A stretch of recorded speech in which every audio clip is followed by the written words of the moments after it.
Good evening, ladies and gentlemen, and welcome back. Today I want to discuss why I believe Cersei Lannister is the most misunderstood character in the HBO mega hit series, Game of Thrones. There will be spoilers in this video, so viewers, if you aren't caught up on all of Game of Thrones, up through and including the 4th episode of the 8th and final season, please be warned. The spoilers are about to begin. You don't know what I am. I know you're a witch, and you can see the future. Tell me mine. Everyone wants to know their future. Until they know their future.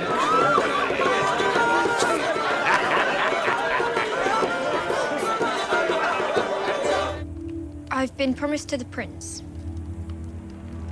When will we marry? You'll never wed the prince. And she is mine. From this day until the end of my days. You'll wed the king. I took you for a king. Hold your tongue. He's attacked one of my brothers and abducted the other. I should wear the armor, and you the gown. But I will be queen. Oh, yes. You'll be queen. For a time.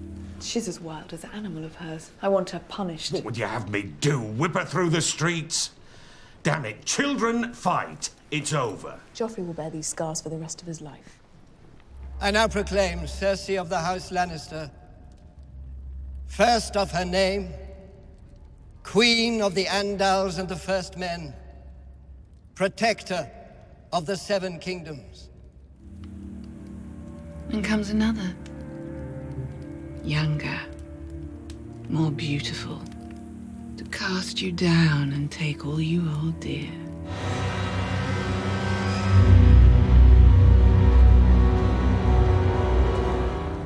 Will the king and I have children? No, the king will have 20 children. Father had other children, besides me and Tommen and Marcella. Enough. Get it done. Kill the bastard! Other women, when he grew tired of you. How many bastards does he have running? And you will have 3. That doesn't make sense. Gold will be their crowns. Robert Baratheon, black of hair. Joffrey Baratheon, golden head. Do you love your children? With all my heart. No more than I love mine. And they're all Jaime's. Thank the gods. Gold. Their shrouds. Joffrey!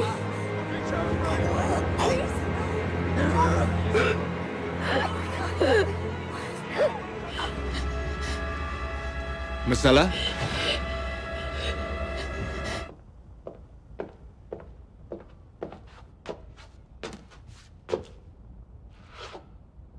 When Cersei Lannister was just a young child, her mother died while giving birth to her younger brother Tyrion.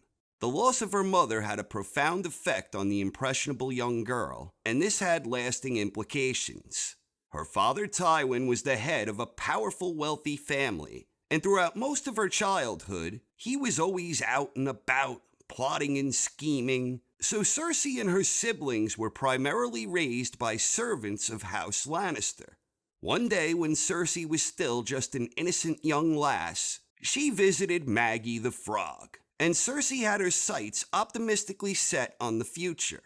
But the mean-spirited fortune-teller proceeded to try and frighten poor Cersei and place a hex on her. Lesser children would have lost all hope following the damning words from this second-rate wannabe oracle, but not Cersei. Even at a young age, Cersei's inner strength shined bright and strong, allowing her to persevere.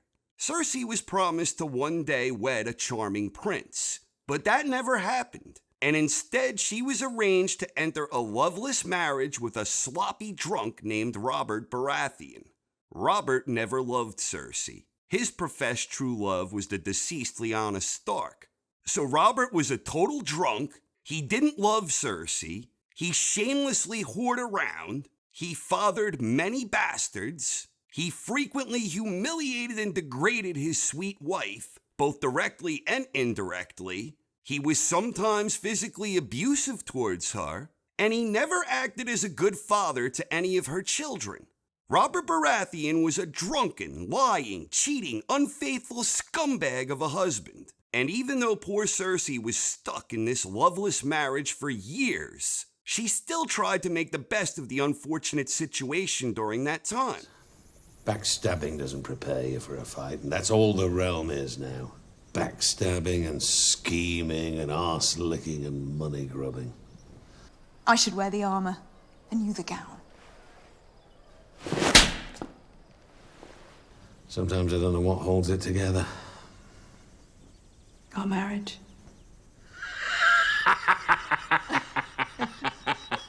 Lord Stark was returning drunk from a brothel when his men attacked Jaime. Quiet, woman. I felt something for you once, you know.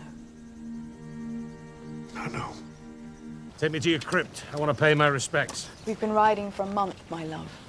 Surely the dead can wait. Ned. Was it ever possible for us? Was there ever a time, ever a moment?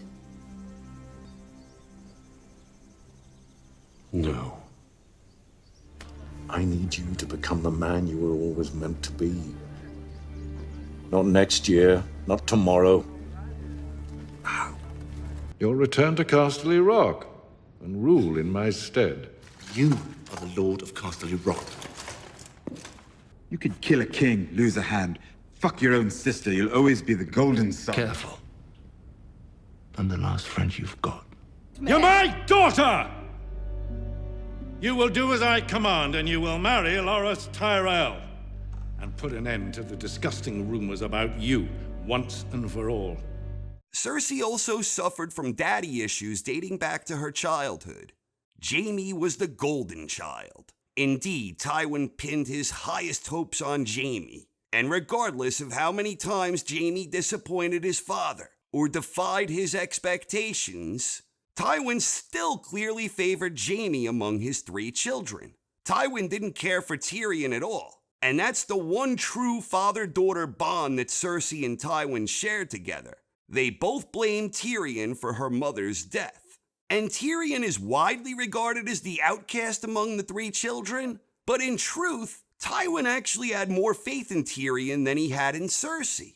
Tywin named Tyrion hand in his absence in large part to help tame Cersei and Joffrey, and Tywin provided Tyrion with some real responsibility. But poor Cersei was actually the one Tywin treated the worst. In Tywin's eyes, Cersei was nothing more than property he could pimp out.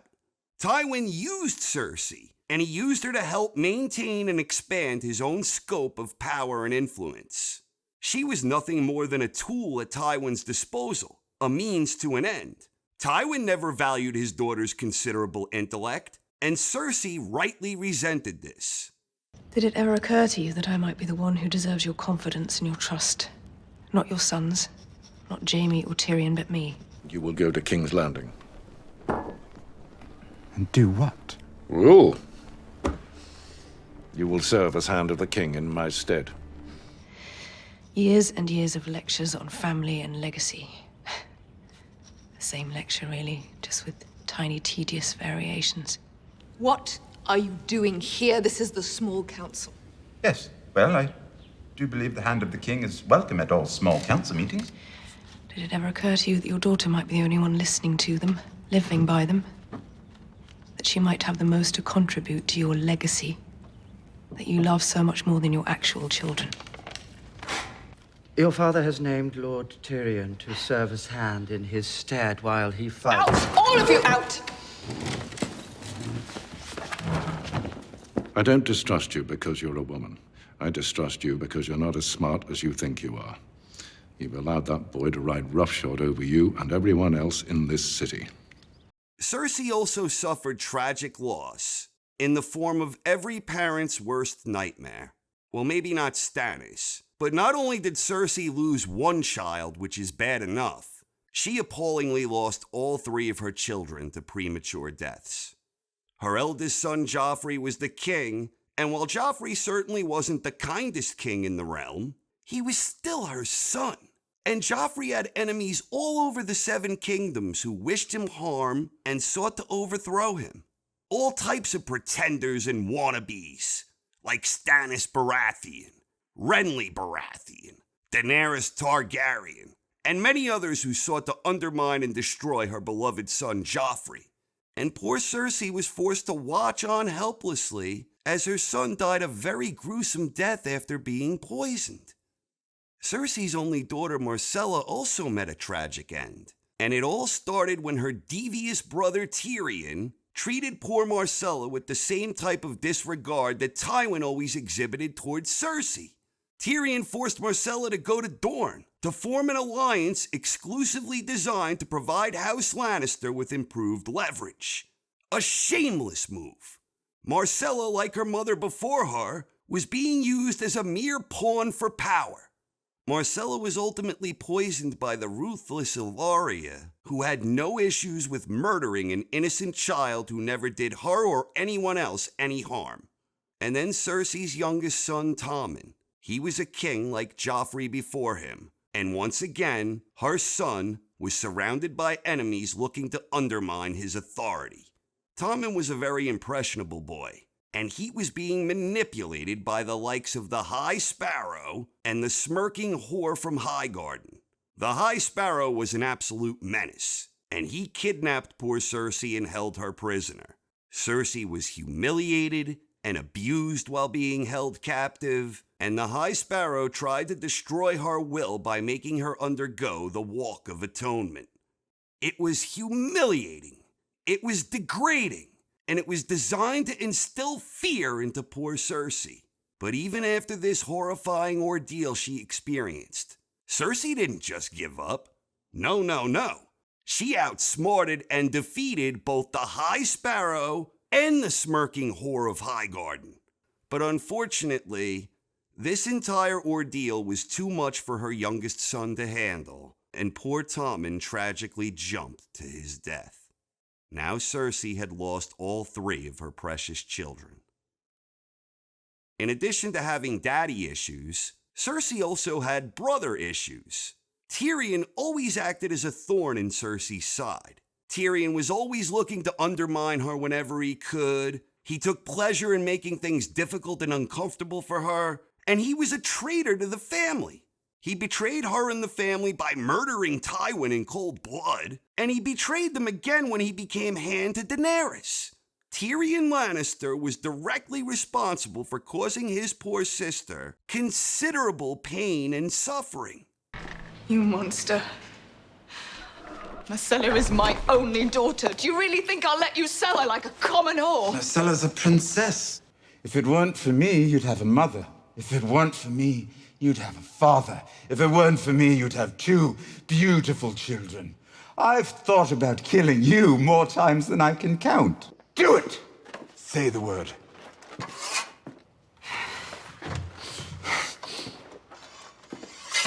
Some would say she was born for this. I will not let you ship her off to Dorne as I was shipped off to Robert Baratheon. And finally, her brother/lover Jaime. Those two had a deep bond that dated back to when they shared a womb together. And Cersei was actually born first, even though she had no claim as heir, all for the sin of being born a woman. But Jaime was never dedicated to Cersei the way she was dedicated to him. Jaime was the Kingslayer and an oath breaker and a man without honor. Simply put, Jaime Lannister was a complete and total scumbag. He was ashamed of his incestuous relationship with his adorable twin sister. He wanted to keep it a secret. And Jaime was a deadbeat dad who never acted as a father to any of their 3 children. He never showed Cersei the respect she deserved. He always took Tyrion's side, even after Tyrion murdered their father in cold blood. And Jaime was always trying to bullshit Cersei, making outrageous claims that he would kill this one and that one, and he'd kill them all until they were the only 2 left. But Jaime was full of shit. He made bold claims and never killed any of them. And ultimately, Jaime abandoned and betrayed the woman he had long professed to love. Not now. I want. Not now. When? I've been back for weeks. I'll go to war with them if I have to. They can write a ballad about us. Something's changed. Everything's changed. You come back after all this time with no apologies on one hand and expect everything to be the same. And if he does, I'll kill him. Him, Ned Stark, the king. What do you want me to apologize for? For leaving me. You think I wanted to be taken prisoner? Don't know what you wanted, you weren't here. The whole bloody lot of them until you and I are the only people left in this world. I murdered people so I could be here with you. You took too long. I... Avenge him. Avenge our son. Kill Tyrion. What are you saying? I'm saying you took too long. Go Come away. in. The man who murdered our father, he tore us apart. He's the enemy. I've been telling you for years. You've been defending him for years. Exactly what they want. And now our father is dead. I want him dead. Please, you have to. What he built. It's ours. That's allowed. Our daughter's in danger, and you're worried I'm speaking too loudly. The world can't know she's our daughter. They're going to try to take it away. All of it. They? All of them out there are enemies. Then don't call her your daughter. You've never been a father to her. Tyrion may be a monster, but at least he killed our father on purpose. You killed him by mistake. With stupidity. Our eldest child murdered at his own wedding. Our only daughter shipped off to Dawn. Our baby boy set to marry that smirking whore from Highgarden. Daenerys Targaryen has chosen Tyrion to be her hand. I'm not sure you understand how much danger we're in. I understand we're in a war for survival. I understand whoever loses dies. Dracarys.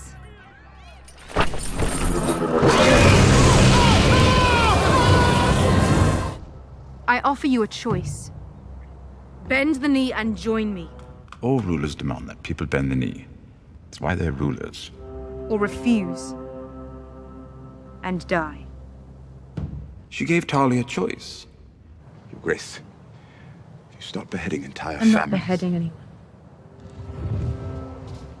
What else could she do? Not burn him alive alongside his son? Dracarys.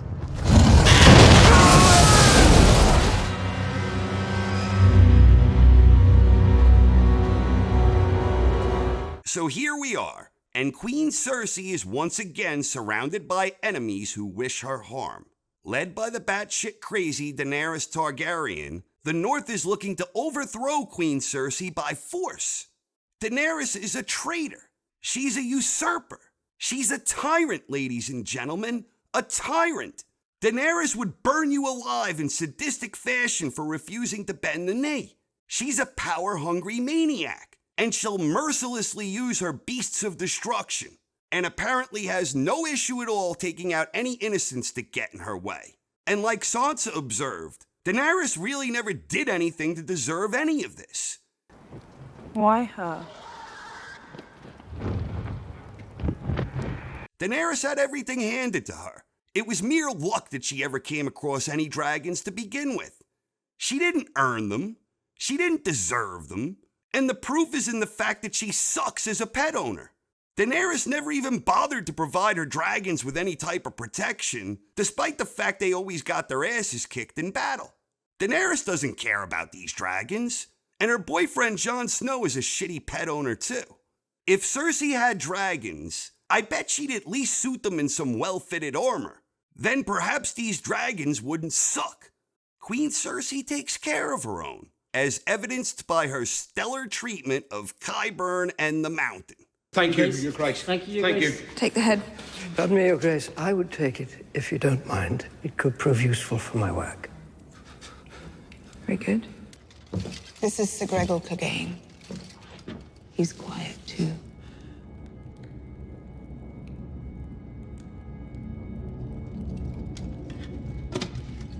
My lord, I am only a mouthpiece for our queen.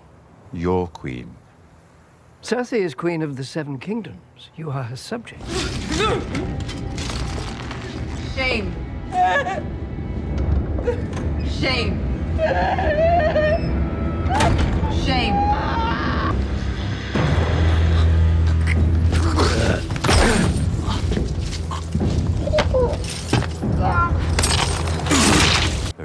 is over. You understand this. Help her understand it. We understand nothing of the sort. Queen Cersei is truly one of a kind, and she truly has it all. Cersei has brains, she has beauty, and she possesses incredible inner strength and determination. She also has an impeccable sense of style, and she exudes a lot of class. Time and time again, Cersei has dealt with one menacing hardship after another, and time again, she has risen to the occasion and overcome adversity.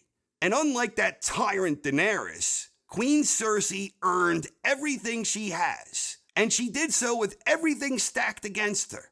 Losing her mother at such a young age, being mocked by that frog bitch, forced into a marriage with a drunken, unfaithful degenerate, having an uncommitted, traitorous lover who was a deadbeat dad, having her 3 precious children all dying so young, the degrading walk of atonement and the smirking whore of Highgarden, and having a father who treated her like property at a brothel. It's absolutely incredible what this amazing woman was able to accomplish. Queen Cersei Lannister represents a truly inspirational tale of triumph. And I, for one, look forward to watching her destroy all those traitorous scumbags, all those usurpers who wish her harm, because that's exactly what's going to happen. May Qyburn, Euron, and the Mountain all help lead Queen Cersei to a complete and total victory. Long live Queen Cersei, the most misunderstood character in the Game of Thrones universe. So what ill fate do you think will ultimately befall poor Queen Cersei? Please share your thoughts in the comments section. Thanks for watching, everyone. Hope you enjoyed, and have a wonderful night. That doesn't make sense. Gold will be their crowns. Gold. Their shrouds. She promised me 3 children. She promised me they'd die. And gold, their shrouds. Everything she said came true. You couldn't have stopped it. Then comes another. Younger. More beautiful. To cast you down and take all you hold dear.